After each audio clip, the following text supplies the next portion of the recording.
Yesu ashimwe. Amen. Yesu ashimwe shengero ry'Imana. Amen.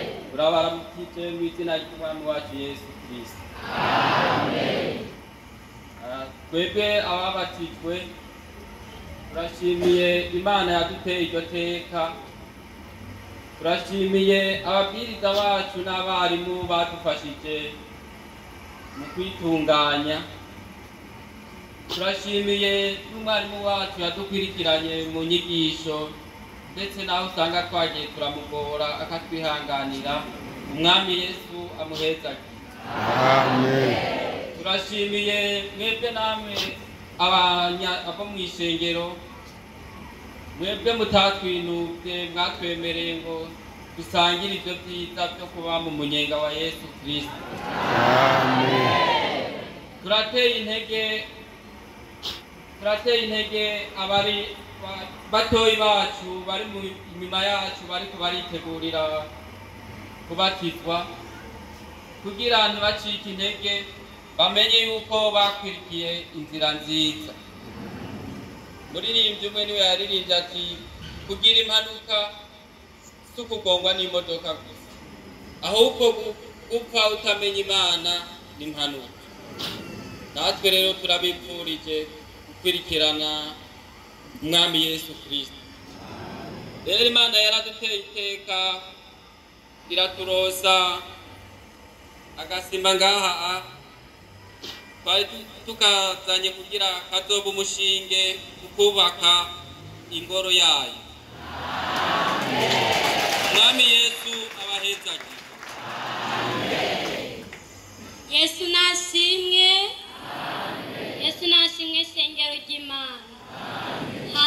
Hama natwe turabaramukije mu izina rya Yesu Kristo. Twagomba gusenga mu gushima, twamukumanza mu gushima harimo gusenga.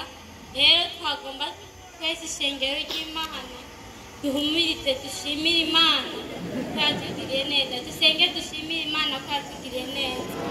Yesu mwamugira neza, wowe n'isi n'ijuru, wowe watanze agakiza mu bantu, wowe wamanutse ku isi uzanye no gucungura umwana w'umuntu.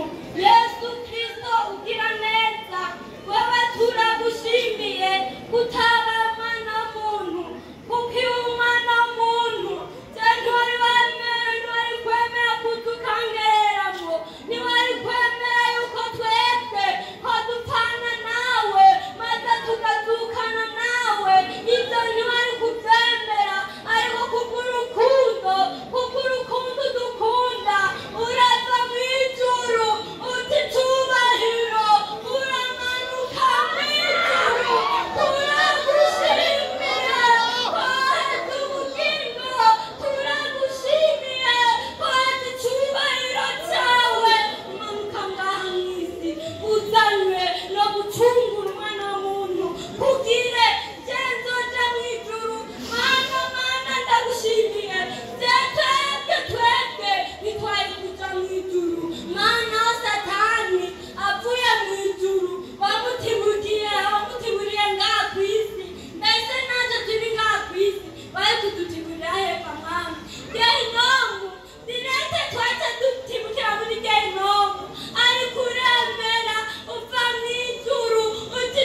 habwa icubahiro mwagahora imana urakama ku ngoma maze yesu byinshi twabisenze muri rya ndirimbo iyo ndirimbo mana twaririmbye ikubera umota neza habwa icubahiro uragahora imana urakama ku ngoma icubahiro n'ikintu cyo wari ufite bwa mbere turagushimiye ni muri rya zina rya Yesu Kristo.